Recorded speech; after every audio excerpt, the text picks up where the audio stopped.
On va passer à la diapo suivante. Et c'est le verset que j'ai lu pendant le début de ce message. Ce verset n'est qu'un extrait du texte que nous allons prendre, puisque nous allons prendre le psaume dans sa globalité. Mais commencer le message par sa conclusion, c'est quand même bien. C'est le point à atteindre, l'objectif à obtenir, celui que David écrit en ces quelques mots. Moi, j'ai confiance en ta bonté. J'ai de la joie dans le cœur à cause de ton nom, de ton salut, pardon.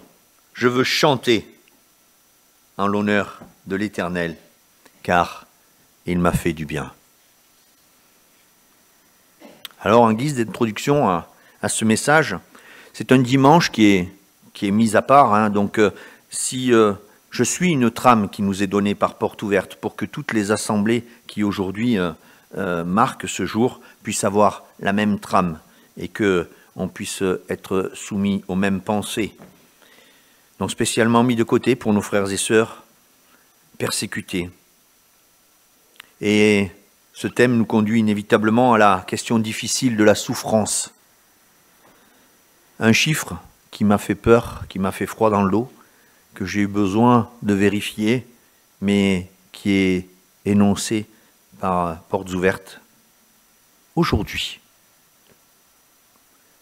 360 millions de chrétiens dans le monde sont victimes de discrimination forte, et de toutes sortes de violences à cause de leur foi. Si j'avais voulu jouer le jeu ce matin, c'était 1 sur 7 parmi nous qui sortait. 1 sur 7 qui était pris par cette violence. Frères et sœurs, 1 sur 7 parmi vous, ce sont des rangées de 7. Il y en a un qui se lève et qui n'est plus là, parce qu'il a le mal qui s'attaque à lui, le malin qui le saisit et qui veut le faire chuter. La Bible ne manque pas d'exemples de personnes ayant souffert pour le nom de Dieu. On pense à Job, qui a tout perdu, sa famille, sa santé, sa fortune, à la mort atroce après Jésus-Christ de plusieurs de ses disciples, la mort d'Étienne, ou encore Paul, battu, lapidé, emprisonné à cause de sa foi. André, dans ta prière, tu as parlé de nos plus anciens qui ont été persécutés, peut-être même dans nos régions, et certainement à certaines époques, et qui ont souffert parce qu'ils ne voulaient pas renier leur foi. À différents degrés et pour différentes raisons, nous sommes tous concernés par la souffrance, la perte d'un proche, la maladie, les enfants qui s'éloignent de la foi, le rejet de certains, les conflits avec d'autres.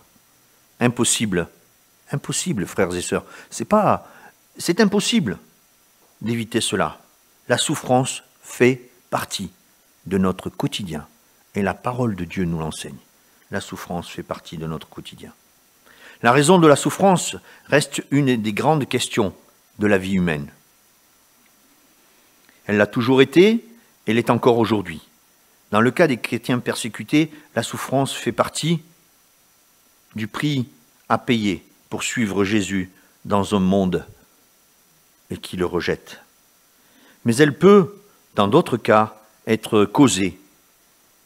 Et ça aussi, il faut l'entendre. Elle peut, dans d'autres cas, être causée par notre péché, nos mauvais choix, ou encore par le fait, tout simplement, que nous vivions aujourd'hui encore dans ce monde déchu. Et frères et sœurs, le constat est triste, mais c'est la vérité. Ce sera le cas jusqu'au retour glorieux de Jésus-Christ. Si la question du pourquoi reste un mystère, j'ai entendu ça dans une de vos prières. Pourquoi? Seul le Seigneur le sait. Mais si cette question de pourquoi reste un mystère, nous n'avons pas d'autre choix que d'affronter la question du comment.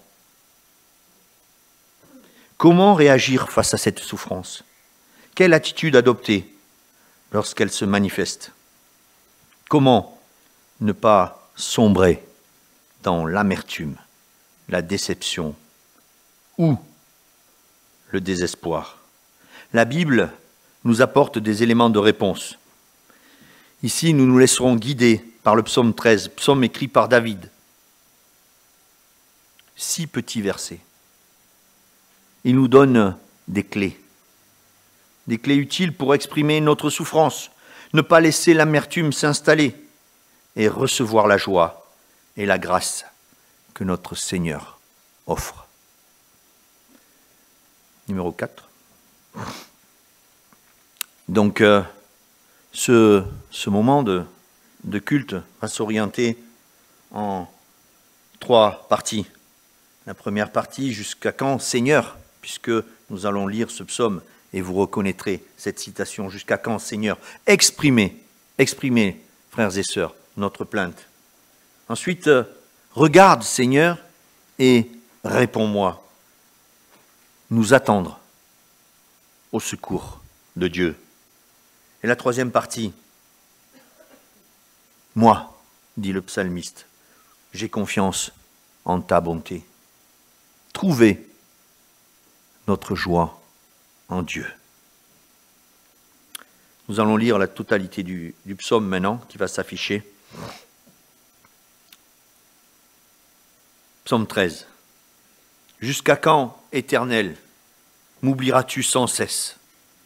Jusqu'à quand me cacheras-tu ton visage? Jusqu'à quand aurai-je des soucis dans mon âme et chaque jour des chagrins dans mon cœur? Jusqu'à quand mon ennemi s'attaquera-t-il à moi? Regarde, réponds-moi, Éternel mon Dieu. Donne la lumière à mes yeux, afin que je ne m'endorme pas du sommeil et de la mort. En effet, mon ennemi pourrait dire, je l'ai vaincu, et mes adversaires se réjouir en me voyant ébranlé. Verset 6. Moi, j'ai confiance en ta bonté. J'ai de la joie dans le cœur à cause de ton salut. Je veux chanter en l'honneur de l'Éternel, car il m'a fait du bien. Premier point, le numéro 6. Jusqu'à quand, Seigneur? Ce point nous invite à exprimer notre plainte.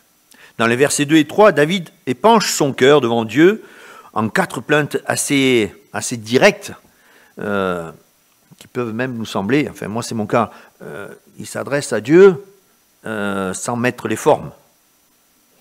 Il ose.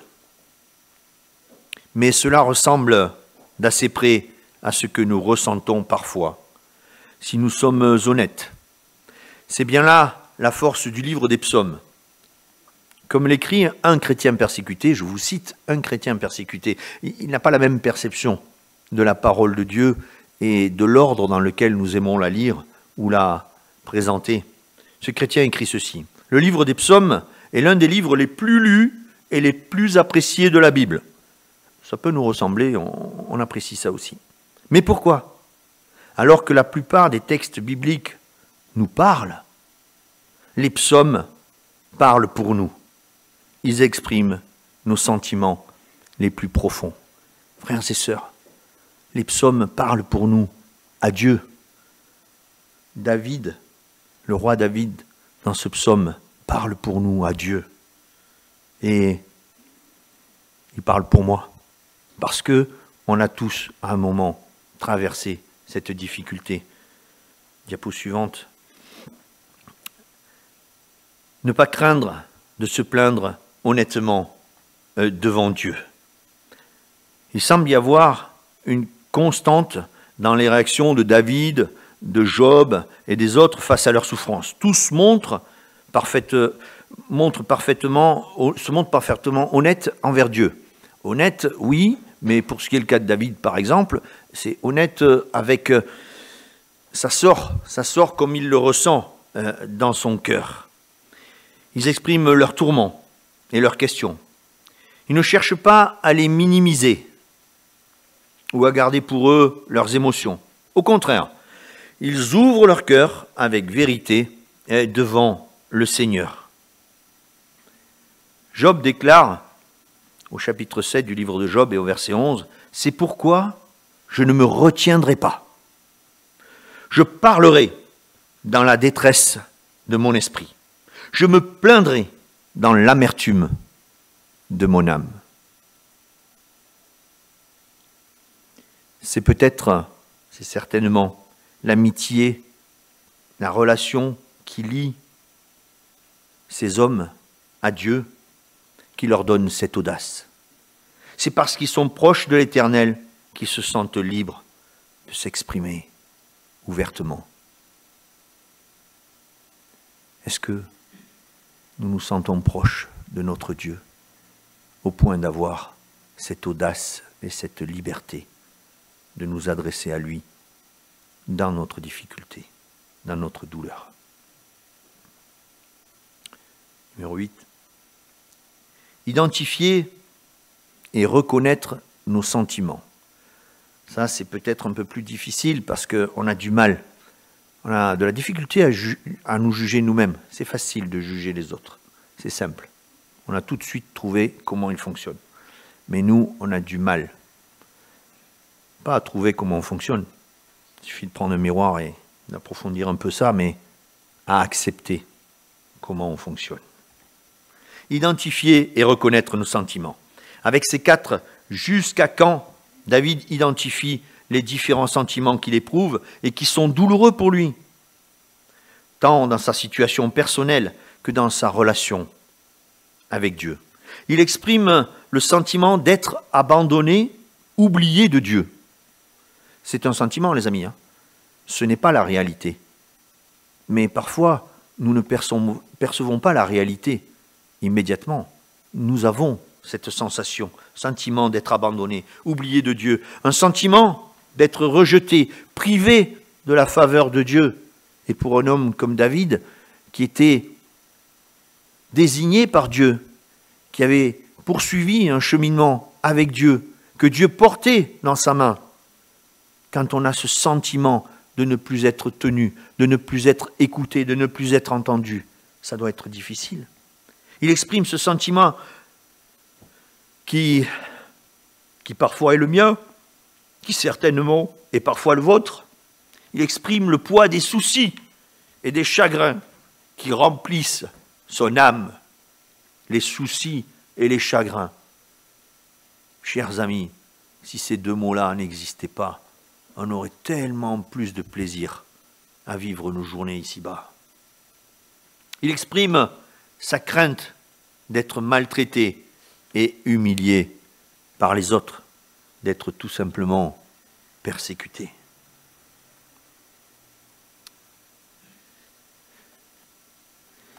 Dans la souffrance, il est facile de se sentir seul, loin de Dieu, de se laisser gagner par le mensonge que Dieu nous a rejeté ou oublié. C'est bien un mensonge que Dieu nous a rejeté ou oublié.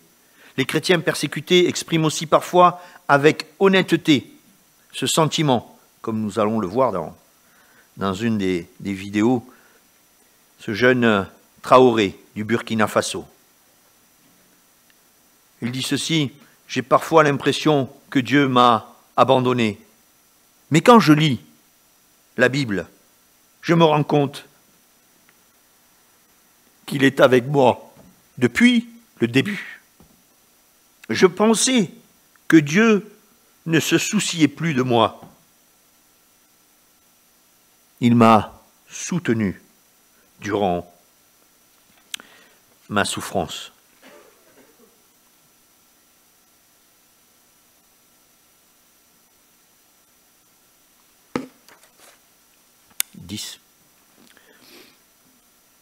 Éviter le cercle vicieux de la souffrance et de l'amertume. Ce sont des leçons, frères et sœurs. Elles s'adressent à moi aussi.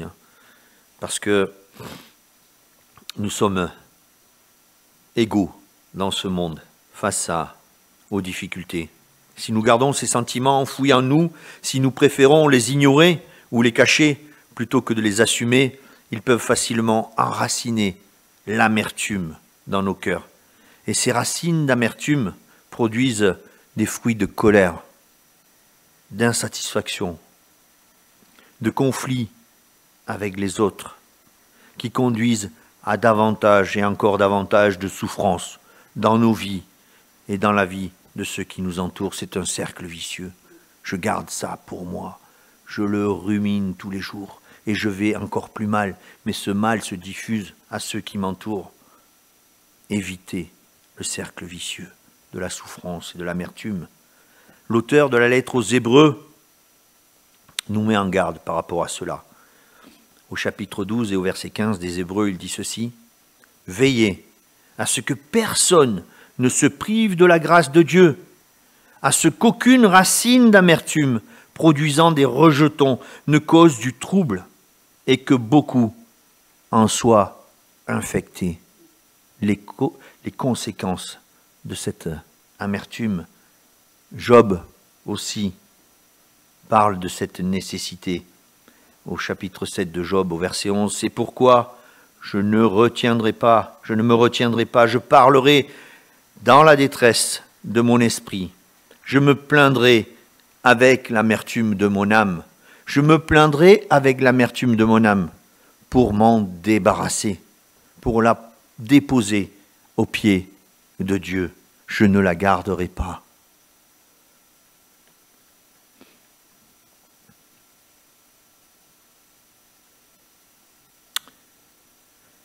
Deuxième point de ce message,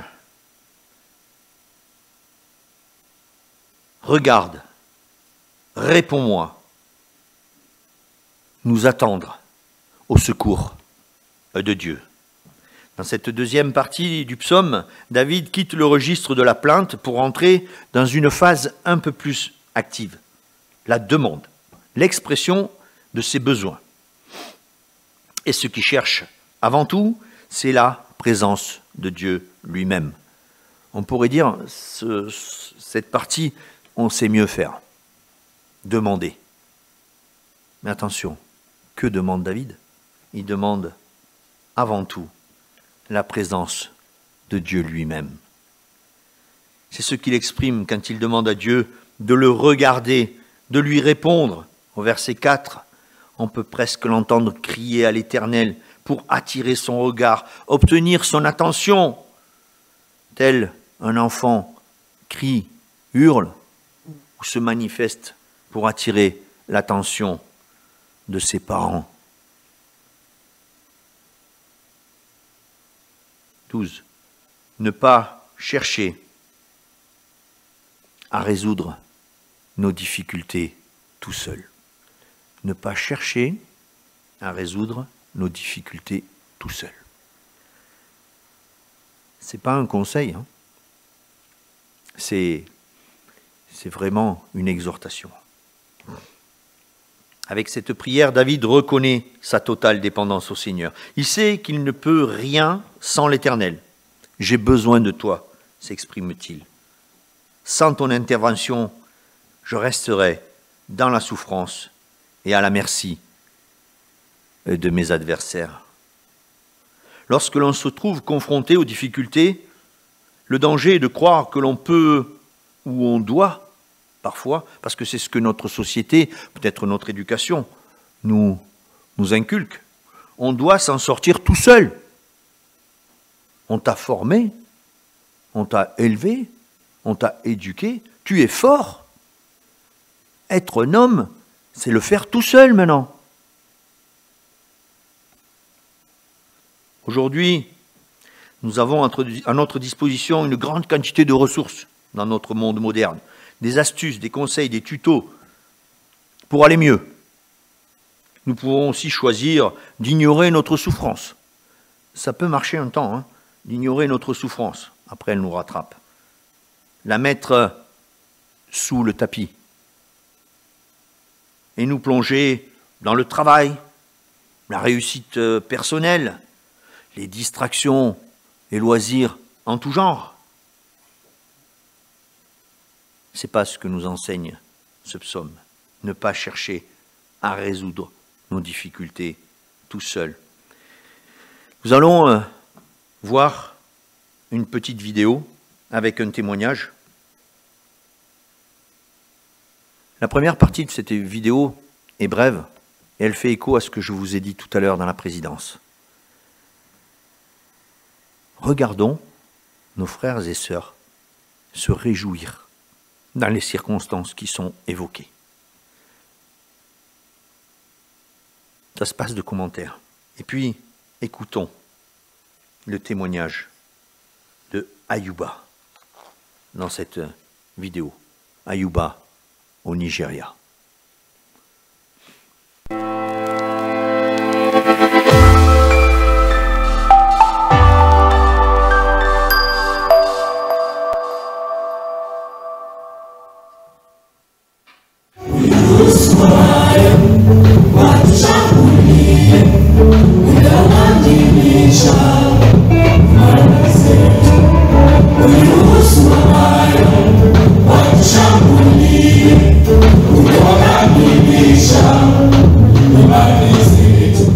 Vous êtes en train de regarder des chrétiens célébrer un culte à Dieu dans leur église, en République démocratique du Congo, début 2023. Mais il ne s'agit pas de n'importe quelle assemblée. En effet, quelques semaines plus tôt, un attentat à la bombe dans cette même église a fait 17 morts. Ce que vous voyez est leur premier culte après l'attaque.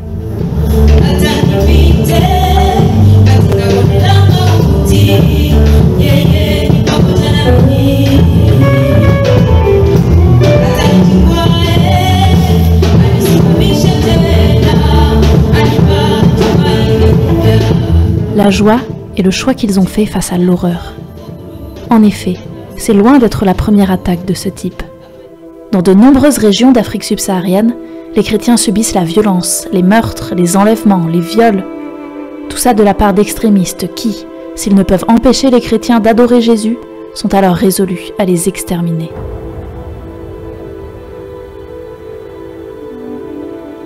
C'est un état d'urgence absolu. Et en même temps, ce n'est pas une nouveauté. 2000 ans en arrière, Jésus nous avait déjà avertis. S'ils m'ont persécuté, ils vous persécuteront aussi. Cette persécution, Ayuba l'a vécue. C'est un chrétien nigérian et il est toujours menacé de mort par le groupe terroriste Boko Haram. Puisque, pour sa sécurité, on ne peut vous montrer son visage, voici son histoire, mise en scène par des acteurs.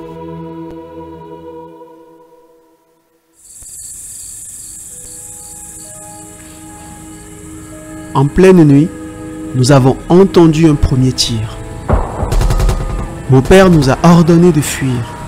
Moi, mes frères et mes sœurs, nous nous sommes mis à courir à toute vitesse. Nous avons attendu le lever du soleil pour revenir dans notre village. En entrant, tout était silencieux. En approchant de notre maison, j'ai vu 3 corps au sol. J'ai reconnu les habits de l'un d'entre eux. C'était mon père. Je me suis agenouillé près de lui et j'ai prié. Puis j'ai couru à l'intérieur, inquiet pour ma grand-mère. Elle était en vie. Elle pleurait amèrement. Elle m'a tout raconté. Boko Haram est entré dans la maison. Ils ont saisi ton père. On demandait à quelqu'un derrière eux. Est-ce bien lui que nous recherchons? La personne a répondu oui. Ils ont traîné ton père dehors.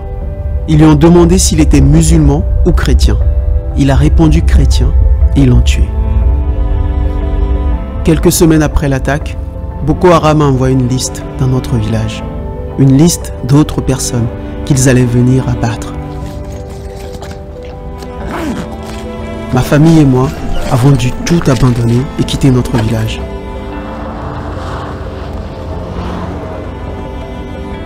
J'étais rempli de colère et de haine. J'en voulais à Dieu. J'étais résolu à venger la mort de mon père. Ayuba voulait se venger de l'homme qui avait dénoncé son père quand Boko Haram a attaqué. Portes Ouvertes l'a invité, lui et ses frères et sœurs, dans un centre d'aide post-traumatique pour qu'il puisse y recevoir soins et conseils.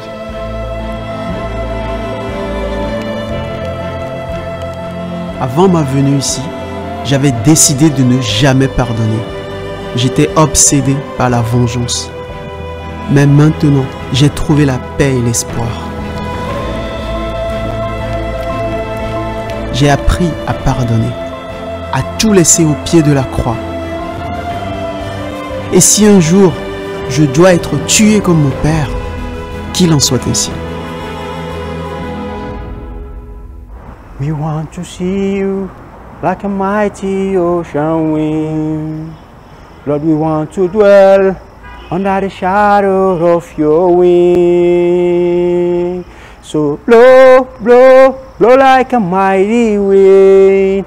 Spirit of victory, just cover us with your wing. So blow, blow, blow like a mighty wind. Spirit of victory, just cover us with your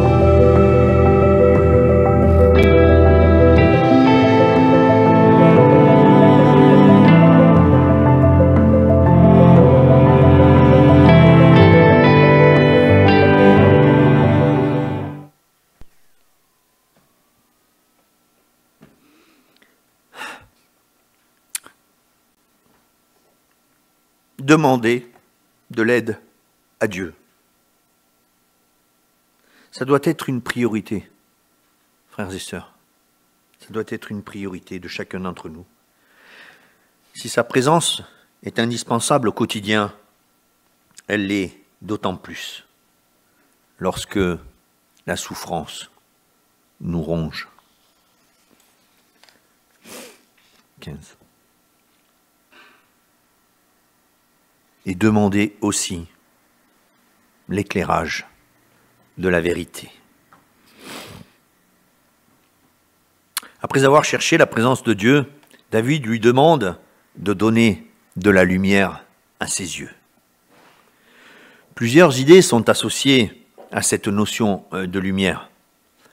Personnellement, je n'aime pas les ténèbres. Je suis mal à l'aise quand tout est noir.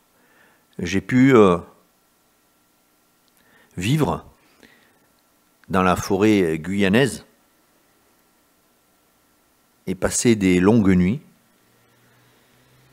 Et quand la nuit tombe, eh bien, il fait noir. Si vous n'avez jamais quitté votre pays, vous ne savez pas ce que c'est la nuit noire. Vous avez beau ouvrir les yeux, forcer, essayer de faire une mise au point, il n'y a rien qui se passe. C'est noir. C'est les ténèbres. On ne sait pas ce qu'il y a autour de nous.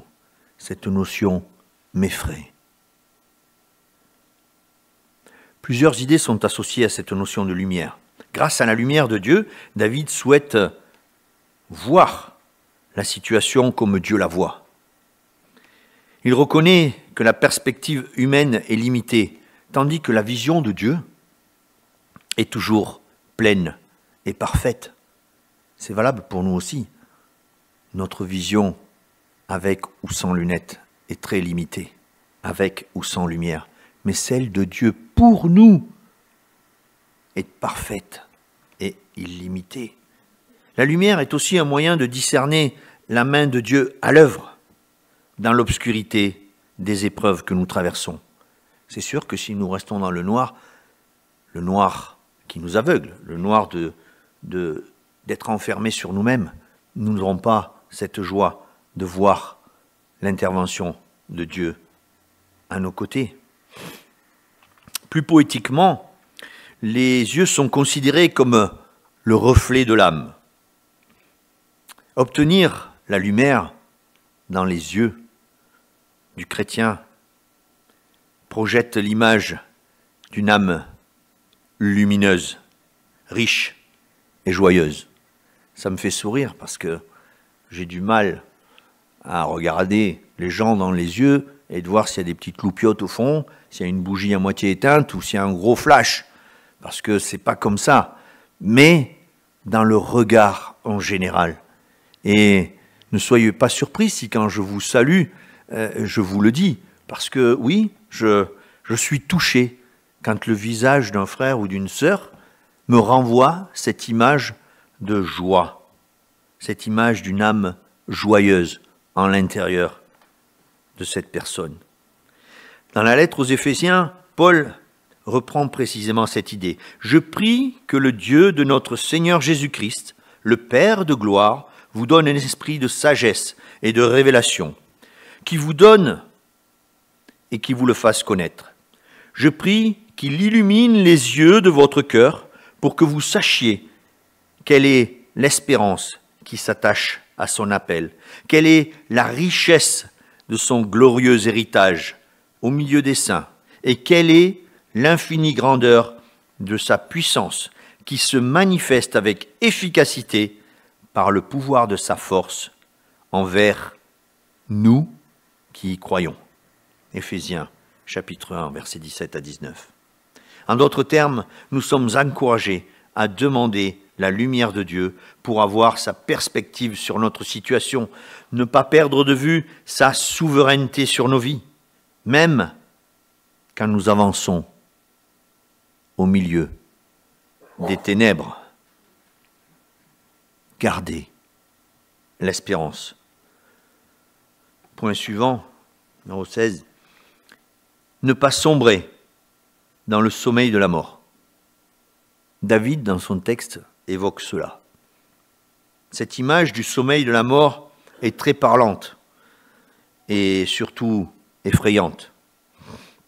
On ressent l'inquiétude de David de glisser dans le vide du désespoir, de chuter dans le gouffre de la dépression. Et cette crainte, frères et sœurs, elle est légitime. Sans la lumière de Dieu, du Dieu de vérité, pour nous éclairer, tel un phare qui perce la brume du désespoir, la navigation dans les eaux troubles de la souffrance et de l'amertume devient difficile, mais surtout dangereuse. Sans la lumière qui donne la vie, nos âmes peuvent se noyer dans les profondeurs de la désolation et de l'amertume.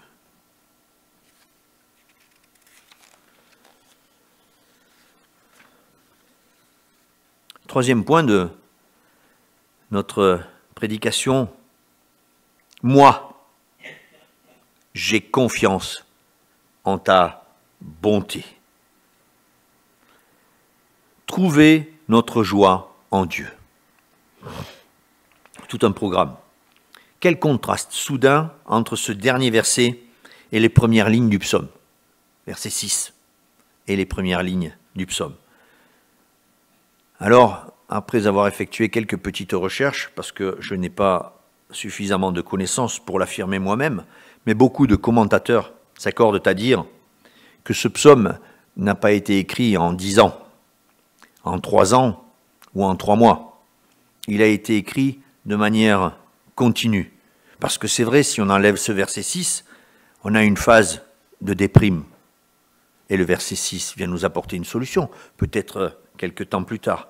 Les commentateurs s'accordent à dire que tout cela est un enchaînement et que dans le cœur de David, malgré ses cris à l'Éternel, malgré ses demandes, il est capable d'écrire cette magnifique louange. Suivant. Une joie qui ne dépend pas des circonstances. Ce retournement final de ce passage illustre une fois encore cette vérité si profonde qui traverse toute la parole.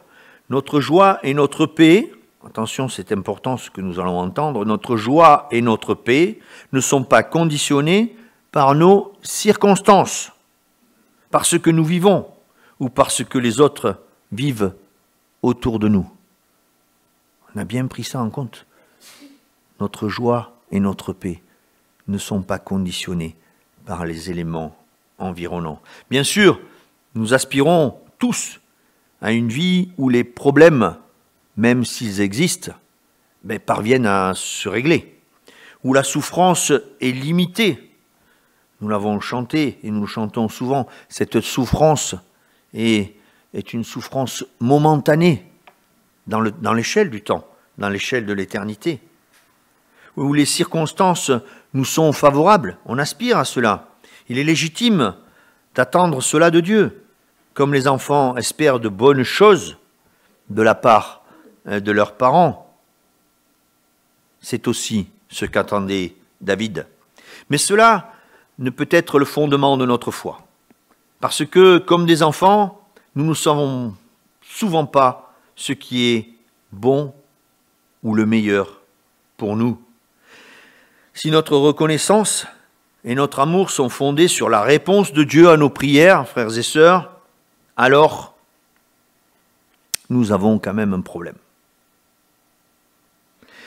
Comme David l'exprime, notre joie et notre reconnaissance sont la réponse à qui est Dieu. La question c'est qui est Dieu? Et la réponse, c'est notre joie et notre reconnaissance. Notre joie et notre reconnaissance sont la réponse au salut qu'il nous donne. C'est lui-même notre bonne nouvelle et non ce qu'il a fait pour nous. Suivant, encore un autre point, chanter en toute situation. David, le psalmiste, dit qu'il aime à chanter. On sait qu'il a écrit grand nombre de chants, de louanges. Et vous allez voir, on va ensemble partager un autre exemple de témoignage, celui de Hawel. Hawel, qui est sorti du désespoir et de la déception en réalisant quel était le vrai but de son existence. Aimer Dieu par-dessus tout et le louer, quelles que soient les circonstances. Hawel, un Éthiopien, a passé 15 ans de sa vie en prison. Mais malgré les tortures endurées, il n'a jamais connu la dépression. Il supportait avec joie son emprisonnement, car il désirait montrer qu'il était un témoin vivant de Jésus-Christ, un témoin fort. Ce furent 15 années de paix avec le Seigneur. Voici ce qu'il dit. 15 années de prison, ce furent 15 années de paix avec le Seigneur. Et puis, une fois sorti de prison, Hawel s'est retrouvé désorienté et même déprimé, car il n'était pas préparé au défi qui l'attendait. Sa femme et ses enfants ne l'avaient pas attendu. Ils avaient continué leur vie sans lui. Ses amis, eux, avaient avancé dans leur vie personnelle pendant ces 15 années. C'était la confusion dans sa tête. Il se disait, qu'ai-je fait pendant ces 15 ans de prison? Il était déçu, il doutait de ses capacités et il s'est mis à douter de la bonté de Dieu. Il se disait, ma vie est pleine de désespoir. A-t-elle encore un sens? Ainsi, il est entré dans la pleine amertume, celle que nous avons évoquée, celle qui n'apporte rien de bon. Il était au bord de l'étang de la déception. Pour sortir de cet état, il a fallu qu'Hawel comprenne le plan de Dieu pour lui-même, le vrai sens de son existence, celui que Jésus nous rappelle dans Matthieu 22, verset 34. Le plus grand commandement, c'est d'aimer Dieu par-dessus tout. C'est ça le sens profond et le but de nos vies, frères et sœurs. Ainsi, Hawel a réussi à accepter les frustrations de ces 15 années passées en prison et cette traversée de la vallée de l'ombre et de la mort. Il a pu recommencer à vivre pour Dieu. Aujourd'hui, il doit toujours faire face à diverses persécutions. Mais voici ce qu'il déclare. Quand je suis persécuté, je me dis que cela vient de Dieu. Et quand Dieu me délivre, Cela aussi vient de lui. Dieu est bon en toutes choses. Donc, quand la persécution vient, je chante. Et quand Dieu me délivre, je chante encore.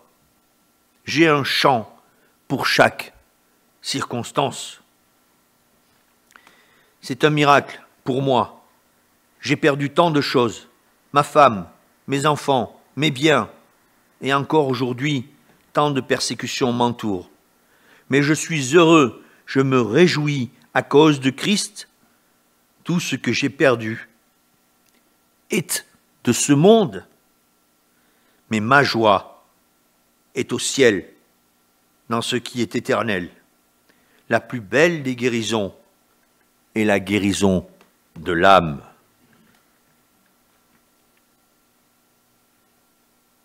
Et nous, frères et sœurs, avons-nous un chant pour louer Dieu dans toutes les circonstances de notre vie, les favorables comme les douloureuses? Je vois, Pierre-Yves, que tu es d'accord avec ce que je dis et que peut-être toi, tu as, plus que certains d'entre nous, ce chant qui vient spontanément, parce que quand on aime chanter, quand on aime jouer la musique pour louer le Seigneur, on a des chants qui viennent à notre esprit dans toutes les circonstances. Est-ce que vous avez déjà essayé de chanter en pleurant? C'est dur. Et pourtant, Howell nous dit qu'il y a un chant pour louer Dieu en toutes circonstances. Tu peux chanter ton Dieu en pleurant.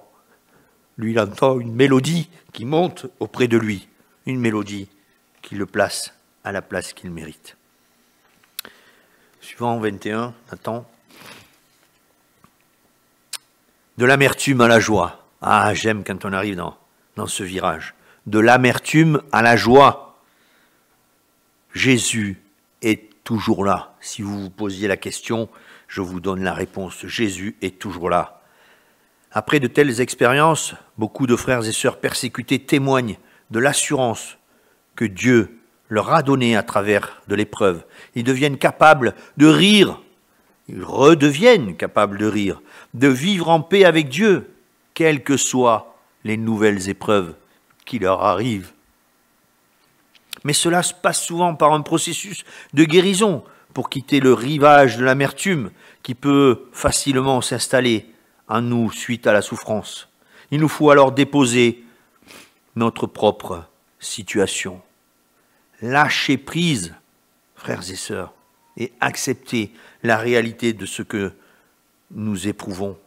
Nous ne devons pas craindre de regarder notre vie et nos sentiments avec lucidité, car Jésus est toujours là, malgré la déception et le découragement.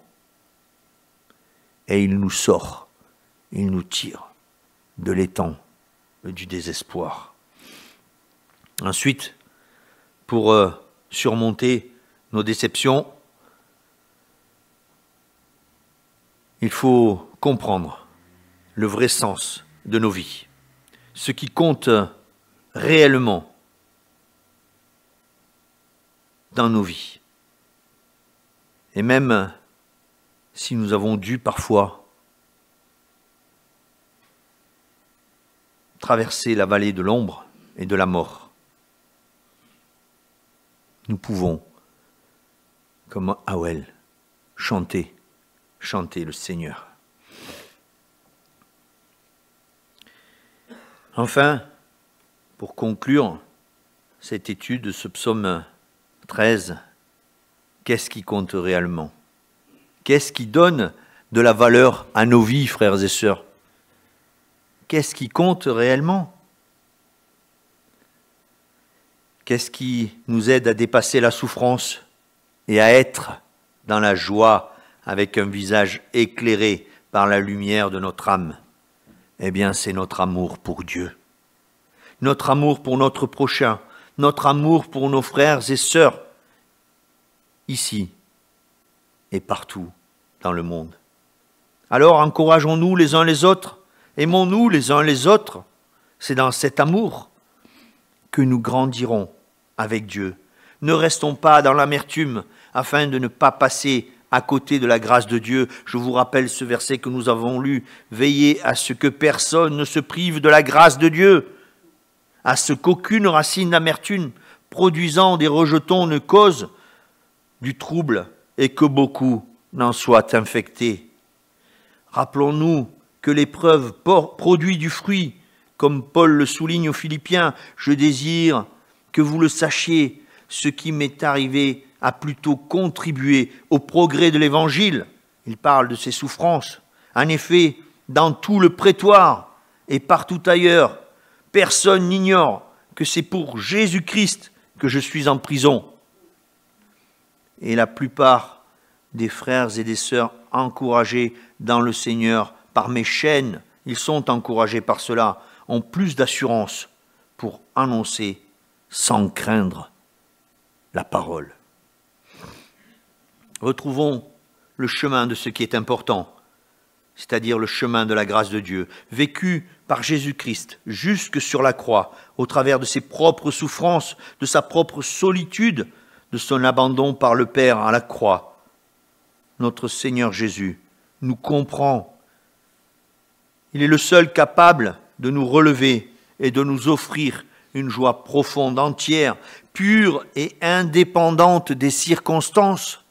Notre joie ne dépend pas de nos circonstances, de celles que nous traversons.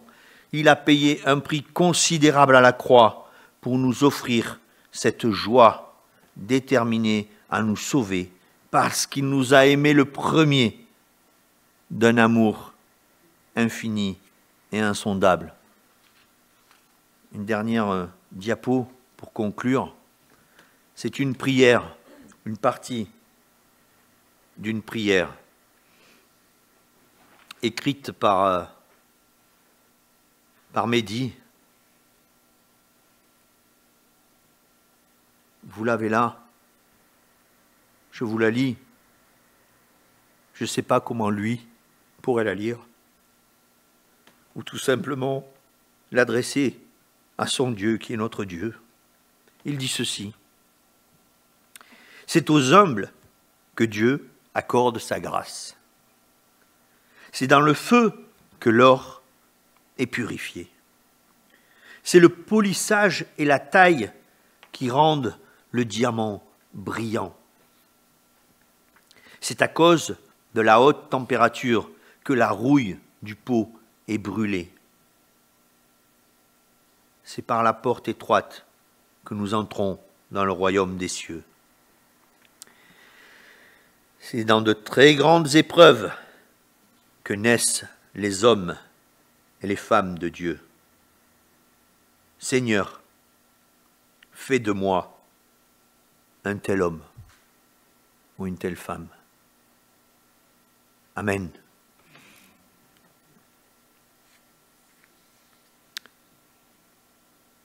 Je voudrais vous laisser, on peut couper le, je voudrais vous laisser quelques sujets de prière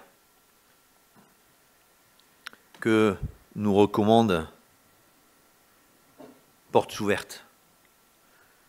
Vous avez vu en introduction, je vous ai projeté comment aider à la formation de serviteurs dans les endroits même où la persécution agit.